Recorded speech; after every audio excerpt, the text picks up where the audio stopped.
episódio anterior, nós íamos para Birigui, lembra? Pois é, eu fui para Birigui. E foi muito bom. Stepping out, it's Friday night, how I'm longing for this day. Eu tô fazendo algo que eu nunca fiz, que é gravar com a câmera enquanto ela carrega.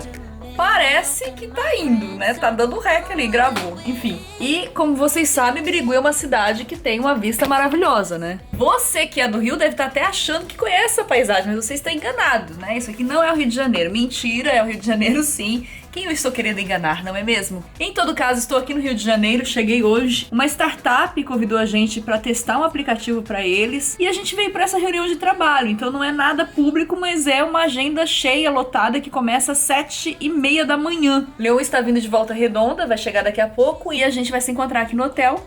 Por isso esse vídeo vai ser um bate-papo aqui, um bate-papo rápido sobre as coisas desses últimos 2 dias. Recebi uma mensagem de um inscrito porque ele queria fazer piercing ou uma tatuagem, eu não lembro ao certo o que era. E esse inscrito obteve a autorização da mãe, mas ele não obteve a autorização do pai. E eu não quero entrar no mérito dos motivos do pai ter deixado ou não, se é preconceito do pai ou não, se é ignorância do pai ou não, mas o que moveu a minha resposta foi o seguinte, ele dizia: eu sei que esse brinco não vai definir a minha personalidade, mas eu fiquei contrariado pelo meu pai vetar isso, sem uma justificativa concreta, sem desenvolver um argumento que me convencesse. Mais ou menos isso que eu entendi. Se não foi, querido inscrito, desculpa, foi isso que eu entendi de você. E aí, o pai do garoto não explicou direito pra ele por que não era pra ele fazer o raio do piercing. Mas o pai ficou insistindo: eu acho que agora é hora de você estudar. Eu acho que você deveria estar concentrado nas suas notas. Eu acho que você deveria estar preocupado com outras coisas. Eu sei que esse inscrito ficou muito magoado com o pai e a resposta que eu dei pra ele foi uma resposta que eu gostaria que alguém tivesse me dito quando eu brigava com meu pai aos 15 anos. Porque sim, eu briguei com aquela pessoa mais fofa do mundo que é o meu pai. Meu pai chegava do trabalho cansado, eu estava no pico da minha energia, cheia das minhas vontades de ter, de adquirir e de fazer as coisas, e ele não estava na mesma vibe que eu, e o não dele provocava a minha ira, a minha revolta. Às vezes eu respondia com uma certa grosseria, às vezes eu só ia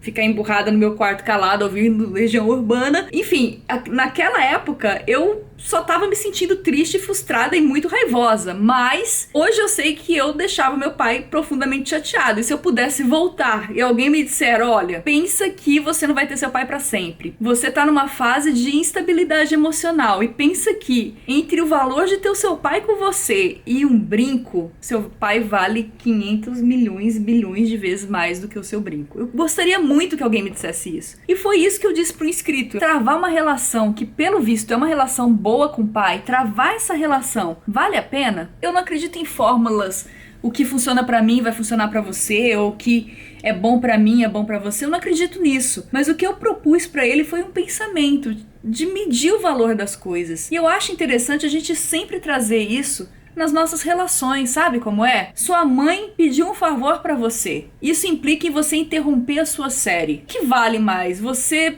assistir o final da sua série naquele momento, ou ir lá satisfazer a sua mãe? A sua série não vai sair do lugar, depois você dá play de novo, você recupera ela na internet. Enfim, a sua mãe e seu pai você não vai ter pra sempre. As pessoas que você ama, você não vai ter pra sempre. Eu não tô nem dizendo que elas vão morrer. Todos nós vamos morrer. Isso é uma coisa que você tem que ter da sua consciência. Mas você pode sair de casa e morar em outro país. Você pode ficar anos sem ver sua família. A pessoa que você ama pode passar por alguma situação de doença e isso mudá-la. Aproveita o momento que você tem e a boa relação que você tem com as pessoas que você ama. Aquela expressão carpe diem, às vezes ela é mal interpretada. Às vezes as pessoas acham que o carpe diem é você farriar, você usufruir da vida com energia, você ir pra balada, você viver o dia. Pode ter até esse aspecto, mas pra mim o carpe diem, ele funciona como extraia a vida da vida. Extrai a alegria daquele momento que você tá tendo, por mais simples que ele seja. E eu sempre faço esse exercício de medir o que pra mim é mais valioso. Por exemplo, eu fui pra Birigui. Eu ia passar só 2 dias com a minha família, 2 dias com os meus pais. Eu me privei de fazer a coisa que eu mais gosto, que são os vídeos pra internet, pra passar esses 2 dias com os meus pais. E se tem alguma coisa que eu acho que eu realmente acerto na vida é quando eu faço essas escolhas. Quando eu priorizo as pessoas que eu amo. Então, querido inscrito que eu acho que ficou magoado comigo, avalie o valor das suas decisões. Avalie o valor da sua relação com seu pai. Compare com o valor de ter um brinco na orelha aos 15 anos.